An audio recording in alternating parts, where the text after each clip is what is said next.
அதிகாரம் 62.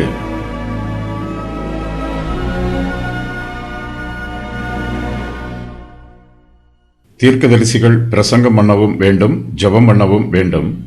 கர்த்தருடைய செய்தியை ஜனங்களிடத்தில் தொடர்ந்து சொல்லப் போவதாகவும், ஜனங்களுக்காக கர்த்தரிடத்தில் தொடர்ந்து ஜெபிக்கப் போவதாகவும் ஏசாயா தீர்மானம் பண்ணுகிறார். யூதர்கள் பாபிலோன் தேசத்து சிறையிருப்பில் இருக்கும்போது அவர்கள் விடுதலை பெறுவதில் காலதாமதம் உண்டாயிற்று.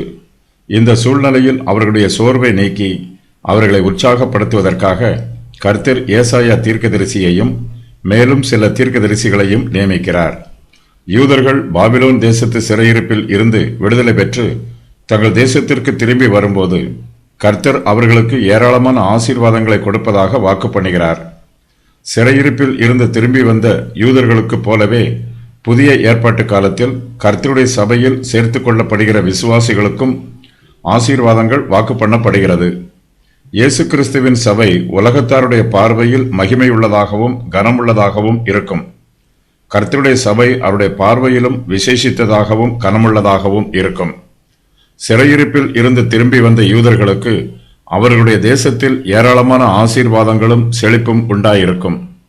இஸ்ரவேல் ஜனத்தார் தங்கள் தேசத்தில் சம்பூரணமான நன்மைகளை தாராளமாய் அனுபவிப்பார்கள். யூதர்கள் சிறையிருப்பில் இருந்து விடுவிக்கப்பட்ட பின்பு அவர்கள் மறுபடியும் ஒரு தேசமாக பலுகி பெருகுவார்கள். பரலோகத்தின் விசேஷித்த ஆசீர்வாதம் அவர்களுக்கு கிடைக்கும்.